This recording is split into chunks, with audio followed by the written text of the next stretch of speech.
85.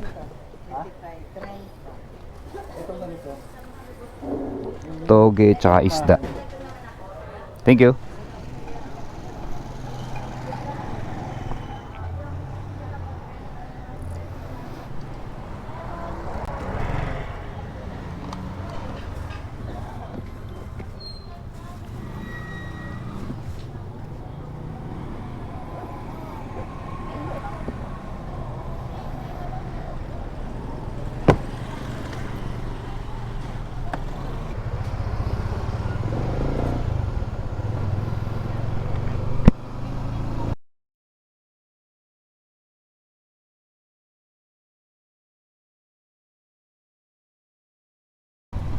Ito po yung ano namin, flood control. Flood control namin yan. Ayan, naka-stop kami kasi may mga pasalubong ho dyan. Mamaya maya pa kami. Hintayin namin yung go signal. Sir, ayan, go daw kami. Oh, ang sayo kaya oh. Oh, go. Tapos tignan niya po yan oh, yung chain guard ni ate. Ayan oh, chain guard ng Honda Wave. Pumapagpag lang pero ano, sturdy. Sturdy. Ayan oh. Oh, in shape po siya. Yung chain guard na itong ano, Sniper 155. Baliko na eh, bumabaliko siya katagalan eh. Yung sa Honda hindi oh. Putol lang pero ano, straight. Pantay na pantay.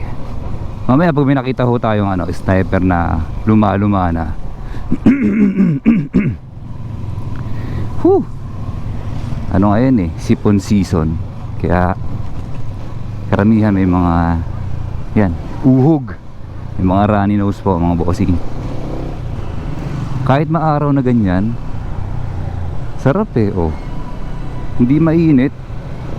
Sana ganito lagi yung season ng ano, Pilipinas. Komportable bumiyahe.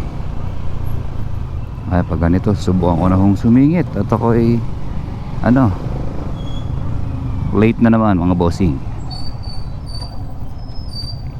Yan oh, nagbababaan syempre yung mga estudyante dito. Oh, nakakalusot naman tayo. Ayun na nga po yung chain guard na itong sniper. Gusto ko rin bumili kasi tumatabingi na ho siya. Yung pangit na ho pag tumagilid talaga eh. Paling na gano'n no. Tabingi na, tagilid na mga sir. Ito konti lang, nagpaparamdam na po.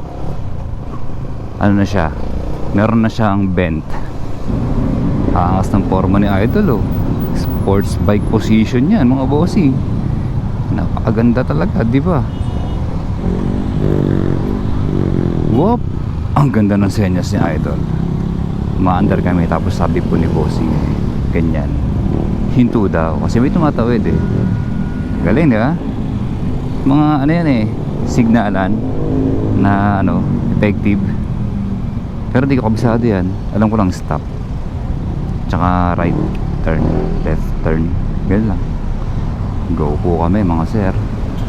Again and again, dito po ako sa East Service Road. Nagpalit na po ako mga bossing, di ba, ng kulan. Shorts lang po yung na-upload ko eh, kasi wala talagang time para makapag-video. So sinigit ko lang po yun. Okay naman, sisilipin ko pa to. Ganun po yan eh, after nyo mag ano, flash ng kulan, nag-replace kayo, check nyo siya after kahit mga 300 siguro kilometers. Check nyo lang yung ano, radiator kung nandoon pa yung kulan. Kasi meron po yung ano eh, mga bubbles pa pag talagang mali yung gawa ninyo. Pero para mahabol nyo lang, yung iba 1 week mong ginagamit, silip ka lang ulit, tapos buhos ka, kasi baka bumaba po eh yung tubig sa radiator mga sir. Ako silipin ko to in 1 month time. Silipin ko po yung radiator. Ano lang naman si sniper mga sir, check up lang yung mga ganyan para hindi ko kayo maabala susunod. Check nyo yung radiator kasi ako napabayaan ko, di ba? 3 years ko siyang hindi sinisilip eh. 3 ba o 3 years? Kasi December 2024 unang-una niyang overheat dito. Sa nagtatanong kasi, nag-overheat to December 2024. Eto tignan nyo yung GTR oh. Pantay na pantay pa rin yung kanyang chain guard. Tapos nga pala yung mga overheat overheating issue, overheating na palaging pinag-uusapan sa sniper. Ako okay nga sa akin kasi pumula siya eh. At least meron kayong peace of mind na gumagana po yung system ng motor nyo, yung warning system niya. Kasi baka mamaya hindi yan umilaw, sira na pala, mas madali pa po yung makina. Basta yung mga ganyang early warning signs, una, pangalawa, huwag po natin ipagbaliwala mga bossing. Ako so far hindi na, wala na siya ulit. Natutunan ko, matututo ka talaga in the long run. Marami ka pang hindi alam pag meron kang sarili sa sasakyan mga bossing. Alaman mo na lang habang katagalan na ginagamit mo siya. Ganito pala, okay.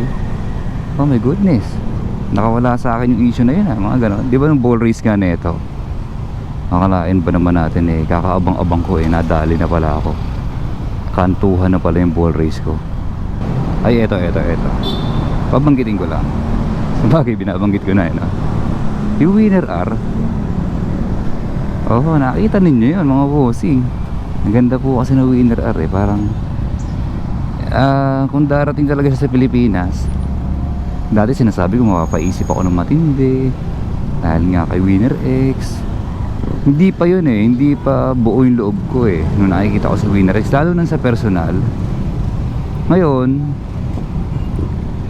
parang ang magiging dating sa akin siguro ni Winner R pag lumabas siya sa Pilipinas, malaki ho ang potential sa akin nun mga bossing. Lamang na lamang ho yung percentage na baka maibenta ko ho itong si Sniper para kay Winner R. Ngayon bakit naman, di ba? Napapakinabangan ko naman to. Ano lang ho, gano'n naman sa buhay kailangan mong sumubok mga bossing kahit mabigat sa loob mo. Ano man po yung magiging dahilan ko kung bakit nagbubusinahan yung mga jeep, syempre magbubusinahan po talaga yan yung mga motor pala. Kasi hintuan ho ito ng mga jeep ng lugar na to. Hindi mo ho yan mapipigilan So tayo ho yung mag-a-adjust sa mga ganitong bagay. Nabuo tayo ditong masyadong siga sa kalsada mga bossing. At ang jeep na yan noong unang panahon pa po mababaybay na dito sa kalsada na to. Tapos yun nga po mga sir, si Winner R, kuha ko niyan. Maganda ho ng black mga bossing. Pag-iisipan ko pa, pwedeng maghintay ako ng mga review. Or itong Sniper, ganun ginawa ko, hindi na ako naghintay, di ba? Pwede rin ganun. Kuha na ako natutuklas ng mga mangyayari. Kung ano man yung mga kaakibat na problema, kung meron man issue si Honda Winner R. Dito naman po kay Sniper ko, sa mga nasasabi nating kaakibat na issue sa likod ng camera paggamit mo ng motor, nandito pa rin naman yung mga hindi talaga nawala na. Kagaya po nito, ayan di ba? Wiggle. Uy, wala, ayun, wiggle. Yung mga ganyan lang. Nakatapakso ako ngayon, mag-wiggle po talaga siya. Kaya lang yung wiggle po na yan kahit may top box, hindi ko naranasan sa Honda Wave.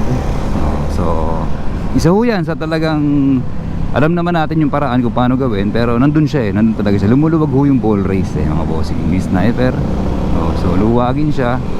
Is either palit ka siguro nung assembly ng shock mo, kasama tinidor, kasama T-post, para mawala po yung na yan, wiggle. Manageable po lahat to ay may paraan sa mga sinasabi nilang issue, at hindi ako naniniwala na major issue lahat na nangyayari sa Sniper. Pero silipin ko nga itong wala na, meron. Ayan, hindi naman masyadong matanaw, pero paling na ho yung chain guard ni Sniper 150. Katulad nun sa akin, katulad nun sa akin, hindi pa siya malala. Yung iba malala tagilid na tagilid talaga. Coolant, radiator, overheat, hindi ho ako naniniwalang issue, at hindi po totoong problema ni Sniper na nakakabit na sa kanyang sistema ang overheating. Hindi ho, napapabayaan ho yun, kaya ho nangyayari yun. Kahit sabihin natin may mga chumachamba, hindi pa rin ho, hindi ho natin pwedeng i-generalize yan yung problema na yan. Dahil sa akin, hindi ako nakakaranas ng problema pagdating sa overheating ng Sniper. Nag-overheat siya dahil ho sa akin misuse ho yun. Ako ho nagkamali, hindi ko chinecheck, kaya ho nangyari yun. At hindi ko na hahayaang mangyari yun dahil madalas na akong hisilip sa aking coolant. Madalas ko na po siyang bibigyan ng pansin, mga bossing. Ano pa sinasabi nyo? Sinasabi nila sinasabi natin lahat ng mga sniper. Oo, sinisisi ko ho lahat ng naninira ng sniper 155. Kaya yung iba ho, ayaw kumuha. Hindi ho yun totoo. Wala akong problema si sniper. Napakasarap gamitin. Ikaw ho, sa sarili mo, kung kampante ka na gawin lahat ng maintenance sa motor, go ka. Hindi mo iisipin yan. May nagsasabi ho na ba't hindi ako nagwo-Walter mat sa kaliwa. Baka traffic po doon mga bossing. Dito ho, traffic din naman. Pero eto, mas kinakaya ko dito eh. Mas magaan yung damdamin ko ma-traffic dito eh. Ganito oh. Gigilidan kita, idol oh. Idol ko yan eh. Diba? Blue. Pati helmet blue. Whew, sarap. Eh yung ano, nasaan na yon sir? Yung Raider 150 Pro. Nasaan ka na? Wala pong bumibili sa'yo. Tapos siya nga pala ho mga bossing no? Nakikita naman siguro niya, ang dami po nilalabas talaga ngayon. Meron hong ADV 160 na SUV. Napakaganda ho ng top box nun. Kahit naka-sniper ako, lalagyan ko po nun. Yung top box ni Honda, ano siya eh, keyless. Tapos hindi ko lang alam kung plastic ba yun o baka parang plastic siya eh. Ito yung ayoko dito mga bossing. Tatlong 75 pag nagkataon. So 75 yung ilaw na yan, 75 dun sa kabila, and then 75 ulit dun sa aking final traffic light. Napaka-random lang naman po ng pagbibideo ko ngayon mga bossing. Ito ay patungkol lang dun sa aking chain guard na nag-umpisa ako sa ganun, di ba?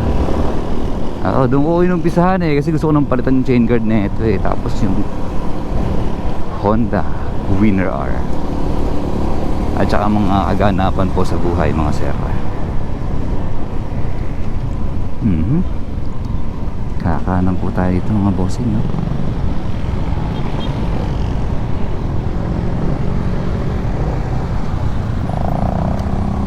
Tapos kakaliwa.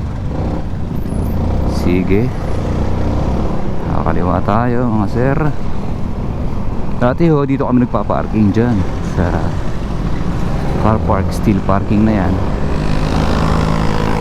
Ayun, hindi na ho. Dahil nga mabigat, pricey na po ang singil dyan sa steel parking na yan. So dito po tayo sa ating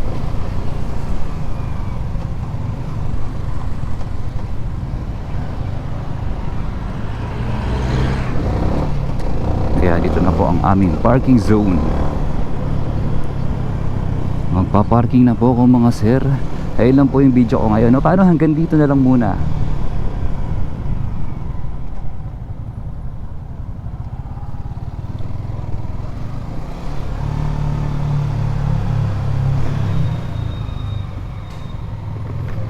Punuan agad. Huling-huli si Motochard. Okay ako dyan. Pogi mo dito. Yeah. Yan, may liwanag dyan kita dyan. Ayun na. Day off na bitin.